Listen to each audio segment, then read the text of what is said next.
We welcome you back to our roundup of IYR talks for the second week of April 2024 with a happy celebration of Sri Ramanavami across the country, and for the first time after 500 years at Ayodhya we have Balaram temple, and we have also celebrated the same. Of course, regularly we are doing at Bhadrajalam Sri Rama Kalyanam, and there it is Ram's birthday at Balalayam.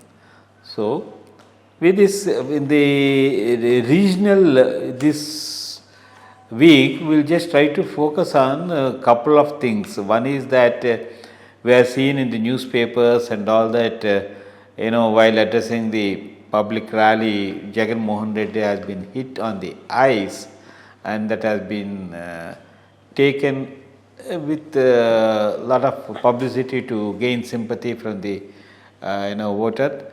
So this is one issue, and second thing is that now since nominations have started in Andhra Pradesh by different people, I want your reflexes on how it is going to be now with the BJP, Janasena and Telugu Desam combined. We have a national manifesto for BJP, but here for Andhra Pradesh, it's a very peculiar situation. Already Andhra Pradesh is a bankrupt state, and each person, Chandrababu Naidu, he addressed the next day, Jagan makes a statement, he said, I am going to increase the pension to 4,000 rupees, and then he says free bus pass to this one. It is more than the freebies announced by the Jagan Mohan Reddy, and there is going to be a lot of burden on the exchequer, and these people, they make pronouncements without a sufficient backup plan as to how they are going to support these promises. So this is one point I just want to ask you, and how it is going to be, with this BJP combined NDA alliance, and then YSRCP, and most importantly YSRCP, the combination of both the sisters, YS Sharmila and Dr. Sunita, about Sunita's father death and no action not being taken on the advice Vivekananda Reddy. So how all these things are going to impact YSRCP prospects? Whether it is really going to impact, or is only just an eyewash, or is it stage managed thing by Telugu Desam party, asking both these people to tarnish whatever little image Jagan Mohan Reddy has got in his native place, Kadapa. Your comments on this? First, we look at the stone pelting issue. In fact, that reminds me of an incident which happened in 1967. Mrs. Gandhi just then became the Prime Minister. 1966, I think she became the Prime Minister. 1967, the elections took place. She went on campaigning trail. She was not an established leader by then. The syndicate was very much in charge. She didn't get that big a charisma as she got after the 1970 elections and Bangladesh war, but still she was campaigning and went to Bhubaneswar. While she was addressing a public meeting, there were a group of youngsters heckling at her and throwing stones, and the security advised her to get down. She refused. She just stood there in spite of the stones coming on, and one of them hit her on the nose very badly. In fact, she was bleeding, and then she asked for some ice. That ice was not available. She took handkerchief from her bag and then wiped the blood. In fact, her upper lip and nose, both of them got affected, and still continued with her meeting and started asking people, will you vote for such nasty fellows who are throwing stones? And then got down, and she had some stitches also because of that, and the issue was forgotten. Here, yes, that was an unfortunate incident. Somebody has thrown a stone. First of all, YSRCP credibility is not there. All the big show they have done with that Kodikatti issue before last elections and how it turned out to be later, their credibility itself is lost. So nobody is today going to believe that somebody has done it. In all probability, people may suspect it has been organized by YSRCP by themselves to create a sympathy wave. Then trying to link it with some other party. I don't think, even if it is true, first of all, even if it is true, people are now willing to go by that the boy and the tiger case, because if you cry foul twice, third time even if it happens, people won't believe it. That's the condition. So best thing for them is to just ignore it and go ahead with their electioneering. Instead of that, to create sympathy, they start probing it and linking it up here, there and doing arrests. I think politically they will be losing. More so when the credibility of the investigating agencies itself has become very doubtful, the way they have handled them in the last 5 years by this government. So I think it should go down as a non-issue as far as the elections is concerned. The more and more YSRCP tries to make it as an issue, they will be the losers. This is as far as the stone pelting issue is concerned. Second, the sisters and the campaigning that they are doing, yes, definitely it will adversely affect YSRCP. There is no doubt about that, because there is something that YSRCP is hiding about that death of YS Rajasekhar Reddy and under what circumstances it really happened. They did not do a proper investigation after they came to power. They refused to hand it over to CBI and were forced to hand it over to CBI. CBI investigation was also closing in on some of the people who are very close to him. So all these things are there. So now both the sisters coming and making it an election issue will definitely adversely impact the YSRCP government. That's one area which will definitely be minus for them. Another thing which I am told from the ground level is some of the electoral names that have been removed from the electoral list. I think there seems to have been a systematic effort by the ruling party to do that. How it will impact, nobody knows, because it looks to be in a large number. So that's another thing which can impact the elections. Third, of course, is the alliance trouble. Alliance trouble, more than anything, the message that the leaders, TDP and others have sent across the state is, it's not an alliance, it's an expansion of TDP. Whether it is Janasena, whether it is BJP, there is a underlying force which is uniting all of them on some community basis and cost basis. So this unnatural alliance, which is putting the actual workers of the other alliance partners away and making the TDP people to occupy the other two parties, may not go well with the people, especially after the Putina Mahesh incident. That will have a negative impact as far as for the alliance and plus to the YSRCP. In any case, it's only now the beginning. I think, in fact, the campaign has started quite early.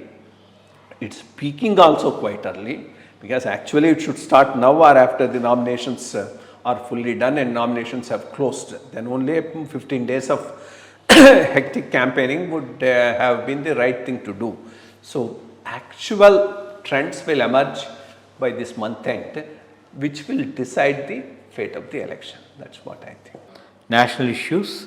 Before that, we convey our greetings on Sri Ramanavami celebration. For the first time across India, In Ayodhya also we celebrated the Sri Ramnavami. Of course, in Andhra Pradesh it was a big event at Bhadrachalam of performing Kalyanam. Because it's Balarama, it is because I think both the birth star and the marriage both happen to be on one day. So people have a question why they perform the marriage here and so he is a Balarama there. But it's a very good event to celebrate across the country, and we let us last week we have discussed about the Congress manifesto on elections, and last week only BJP has announced this election manifesto, which is very, very progressive in my view personally, and then where they are going to take the country forward in the next 5 years. We have seen the development in the last 2 5-year terms, last 1 decade, and where it is going to, because this is going to be a very good policy what they have announced, means maintaining equilibrium between the freebies and the development. So that's what the BJP has done, not like Congress just announcing the freebies to catch the voter sentiment and all that, and even MSP prices. The BJP is very cool and calm, and Modi's motto "Sabka Saath, Sabka Vikas," and very well said. I just want your reflections on the BJP manifesto. Last time we discussed the Congress manifesto. In fact, at that time I had an occasion to observe. It's a post-dated check on a company which has become insolvent. So when you are sure you are not going to come to power, you can promise the moon, because you don't have to deliver it and nobody is there to question it. Only thing is, somebody should ask how you are going to do it. In fact, this is something on which I keep on talking. The Election Commission should ask all the parties, whoever are there, to whenever they give their manifesto, to show where the resources will come. A budgeting of the manifesto is a very, very important thing, and that needs to be addressed at one time or the other. Otherwise, like Congress has done here, BRS has done there, here Congress also has done the same thing. In Andhra, you see the Jan Sena and Telugudesam, they just irresponsible manifestos. So that there are no irresponsible manifesto, there is need for Election Commission insisting all manifestos should be budgeted and resources where they will come should be shown. Then only parties may behave more responsibly. But BJP's manifesto is a very, very responsible manifesto, a implementable manifesto based upon the success they had in the last 10 years of rule. Most important, of course, one by one they are redeeming their pledge, let us say, or implementing their broad framework for the country.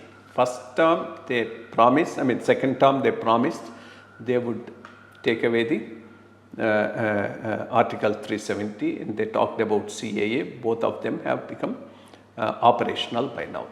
So this time they are promising to bring in uniform civil code, which is a very, very good thing and a desirable thing from the point of view of the country. Along with it, what will they do with National Registry of Citizenship, NRC? That they have not clearly mentioned. We'll have to wait and see what they will do with it, because that's also equally important. With reference to MSP, they have really hit the nail on the head, I would say. Instead of saying we will give MSP to all crops, they told they will increase the MSP so that there is crop diversification. In fact, that is the crux of the problem with reference to Indian agriculture today.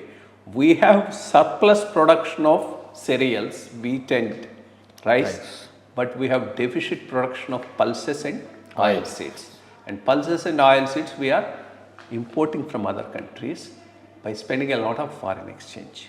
Any balancing should look at reduction or maintaining the same level of MSP for cereals, both wheat and rice, but increase the MSP for oilseeds and pulses so that their production will go up, and to that extent our foreign exchange will be saved. And also there is a better and good nutritional balance in the diet of the people. So that's what they are aiming at.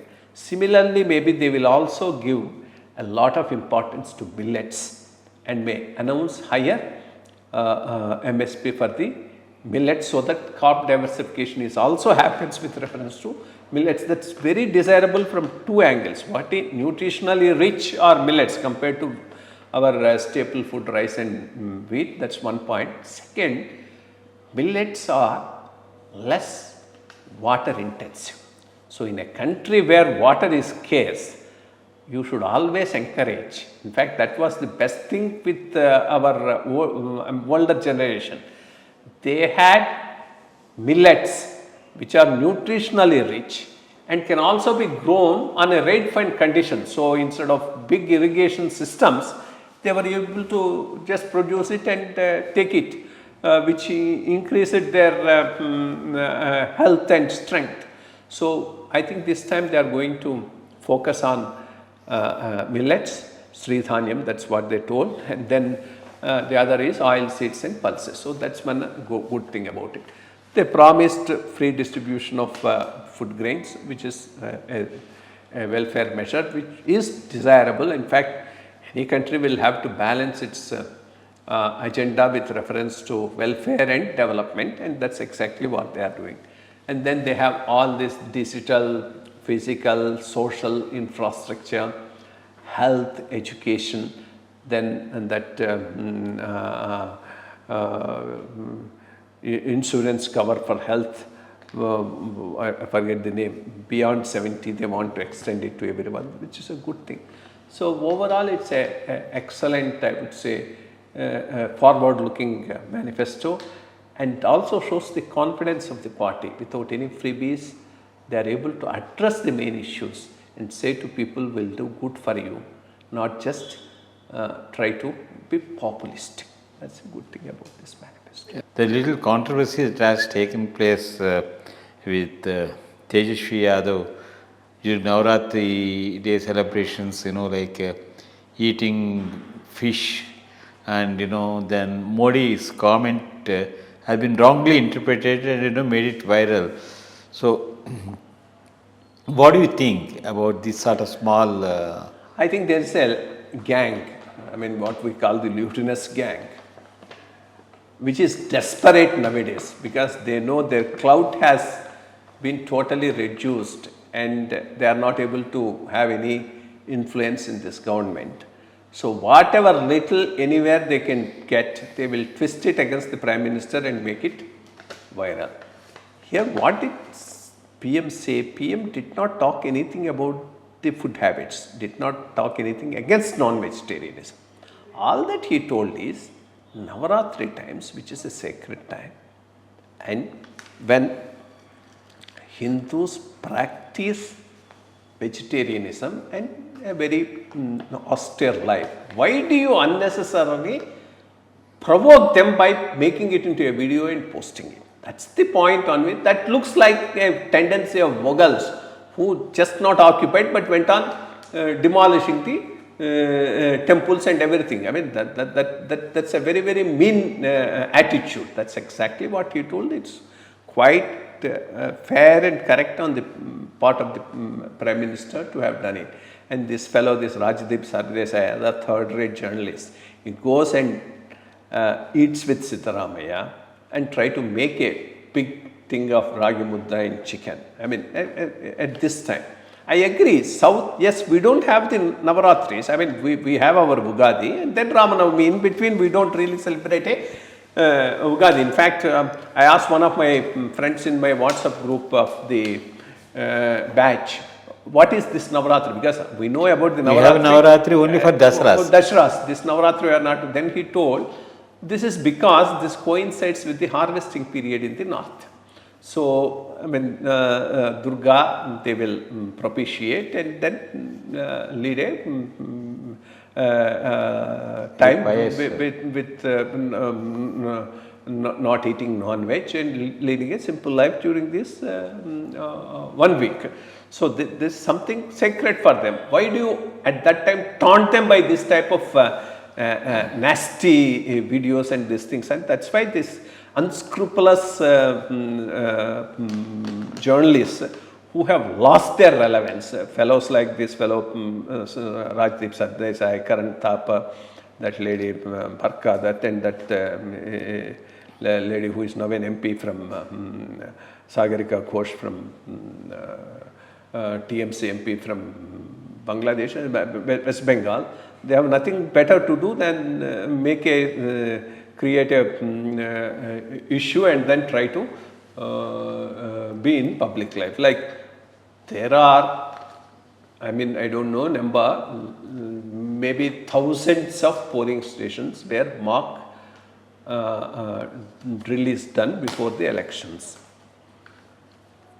One polling station somewhere there was some mismatch of some 4 votes extra during the time of the mock drill have gone to BJP. So the whole bloody that network started crying, oh, they have been manipulated. They have been manipulated. It would have been so across the country. Why only in that one thing? And that is a suspect state actually. So what actually happened also we don't know.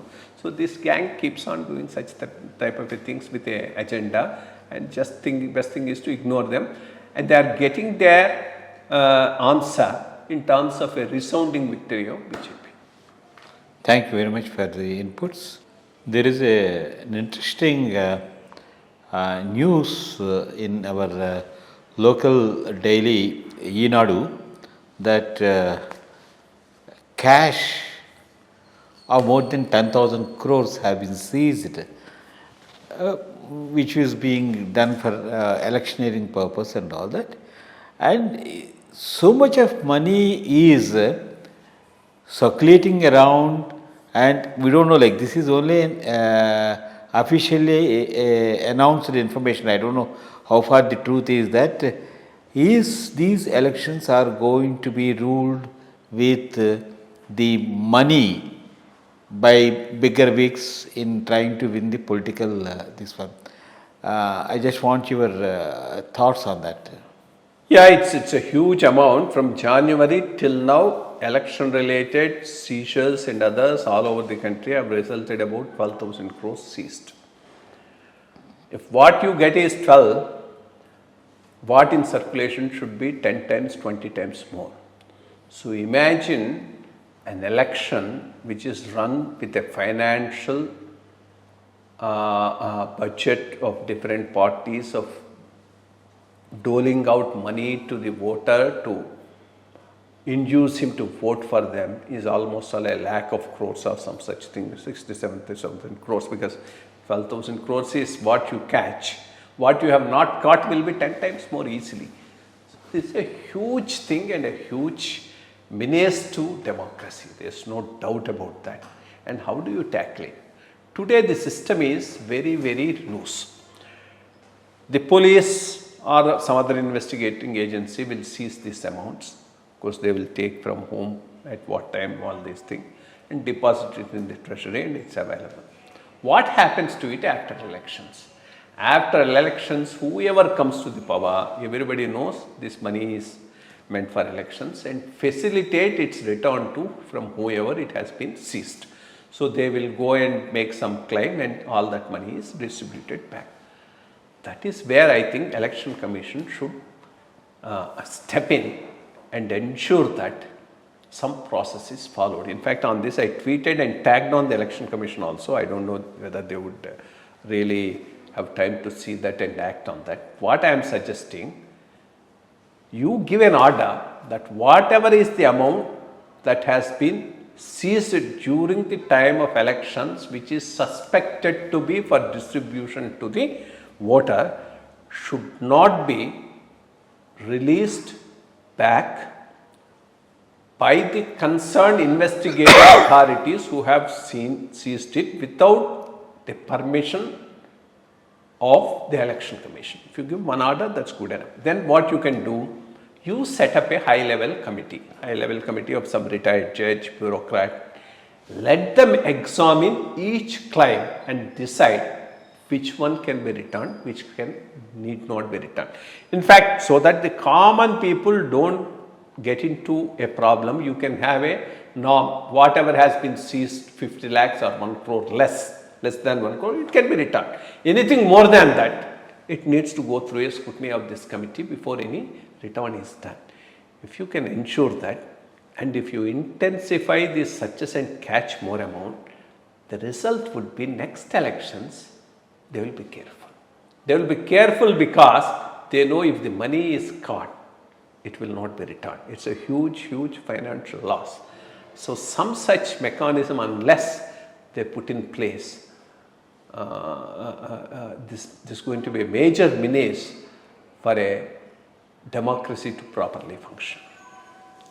Do you think that this spurious money means like not really legal tender, but normally we used to get like money from Pakistan and Bangladesh and all that printed this one.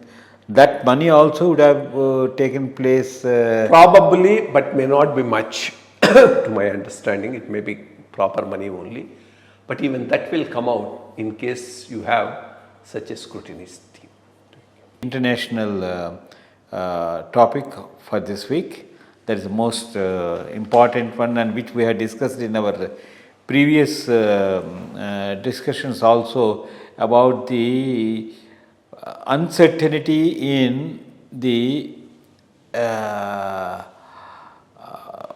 peaceful atmosphere between nations, particularly between Iran and Israel and all that, because these retaliations are taking place regularly, and now last week we have seen Iran attacking Israel as a retaliatory step to what Israel has done on the Iranian I think embassy or whatever the thing.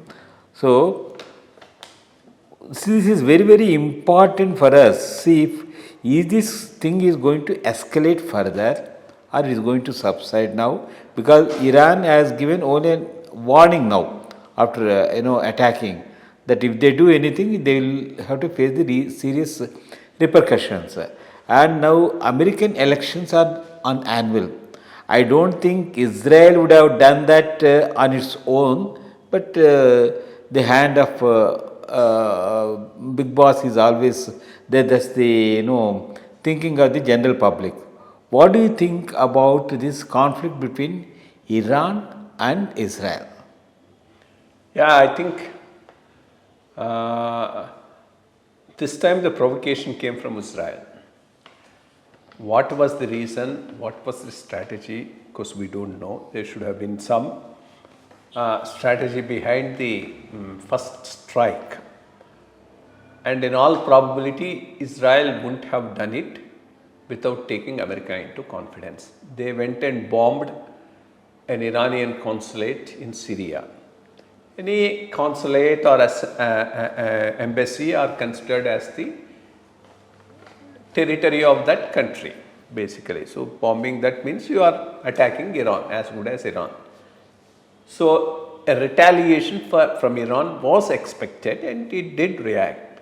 Lucky is that Israel was able to fend it off without any loss of life, except one person got injured or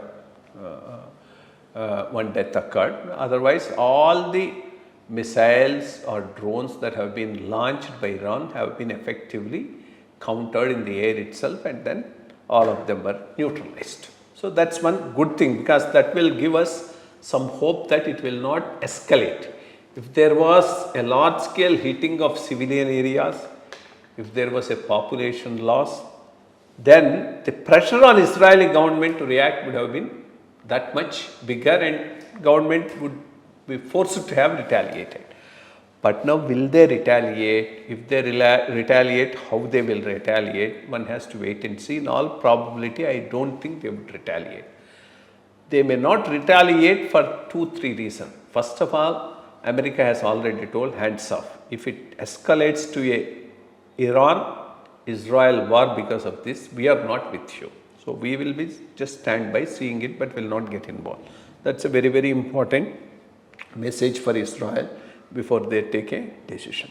Second, their hands are full. Their hands are full with Gaza. Gaza is not going to be an easy thing for them to come out. Getting in is easy, but coming out is not that easy, especially with Hamas, which is entrenched there, which is good at guerrilla activities. So they will have to have a long-term plan to take care of Gaza, which means they don't have the wherewithal to engage in another war with Iran at this point of time. And they already have their own pinpricks from Hezbollah and others who are the extremists supported by Israel all the time firing at that. So in all probability, I don't think Israel would retaliate. Even if they retaliate, they will do it in such a way that it does not escalate. That's my feeling, because in these things, lot of behind the scene activity keeps going on. So like when Trump was the president of America, there was one Iranian terrorist outfit, I think that is known as Islamic Guards or some such thing. The head of that, he was coming from Syria, he was in Iraq near the airport, then they bombed him and killed him. But when Iran retaliated on that, they took America into confidence. They told them which are the points they are going to attack. So America was given time to evacuate them. So then they attacked, so there was no loss of life.